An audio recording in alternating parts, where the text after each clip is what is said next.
At the beginning of World War I, Germany was focused primarily on the Western Front.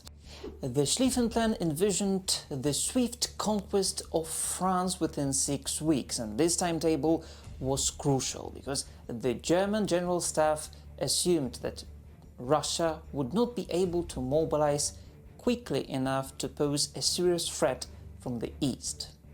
Yes, they accepted the certain possibility that the German forces would need to temporarily retreat from certain parts of East Prussia, but expected that once the Western campaign was over, they would be able to shift reinforcements eastward and retaliate against Russia.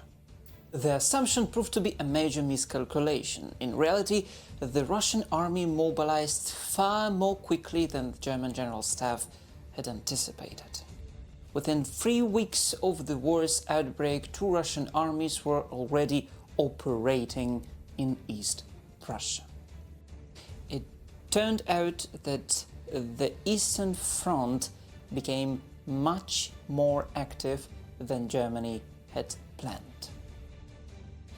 Today we'll take a look at the Battle of Tannenberg and we will try to understand why the Russian military plans failed. But before we get down to business, let's introduce the main figures of our story. Paul von Hindenburg, commander of the German 8th Army, became a national hero after the victory. Erich Ludendorff, Hindenburg's chief of staff, helped direct operations and interpret the battle. Max von Prittwitz, original commander of the German 8th Army, dismissed after suggesting a retreat following Gumbinnen. Max Hoffmann, staff officer, his planning and insights shaped German decisions.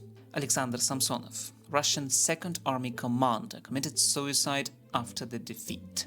Pavel Rennenkampf, Russian 1st Army commander, poor coordination with Samsonov contributed to the loss. The Russian invasion began quickly after war was declared. At first, they had some successes. On August 20th, they clashed with German forces at the Battle of Gumbinnen, which forced the Germans to retreat. At this stage, the numerical imbalance between the two sides was obvious. In East Prussia, Germany had only one army, the 8th Army under General Max von Prittwitz.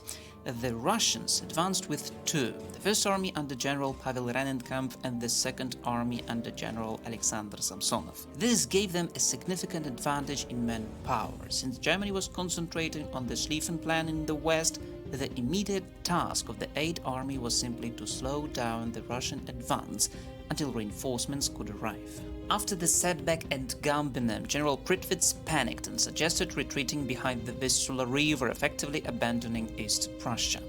Alarmed by this proposal, the German High Command replaced him on August 23rd, with Paul von Hindenburg recalled from retirement and Erich Ludendorff, fresh from his success at Liège. Their task was to restore confidence and reorganize the defense. The Russians, however, had serious weaknesses. The 1st and 2nd armies pursued separate objectives and failed to coordinate. If one was threatened, the other could not react in time. Their supply lines stretched deeper into East Prussia, leaving soldiers exhausted and undersupplied.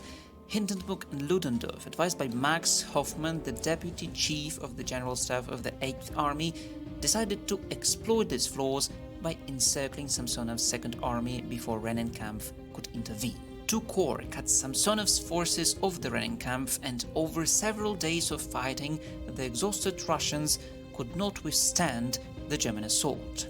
By August 30th, the 2nd Army was destroyed as a fighting force. Facing the collapse of his command and unwilling to report the disaster to the Tsar, General Samsonov shot himself. Russian losses were catastrophic, about 30,000 killed and wounded and some 90,000 taken prisoner. German losses were under 20,000. In the aftermath, Hindenburg and Ludendorff were celebrated across Germany. They were proclaimed the heroes of Tannenberg, and the battle became a powerful tool of propaganda presented as proof of German superiority over Slavic enemies. The choice of the name Tannenberg was deliberate. It evoked the memory of the medieval Battle of 1410, when the Teutonic Knights had been defeated by Polish-Lithuanian forces. Framing the 1914 victory victory as a symbolic second Tannenberg allowed Germans to claim a kind of historic revenge. In later years, Hindenburg and Ludendorff would capitalize on their fame, turning their reputations from Tannenberg into political capital in post-war Germany. Their victory and the myth woven around it shaped both their careers and the way the battle was remembered in German history.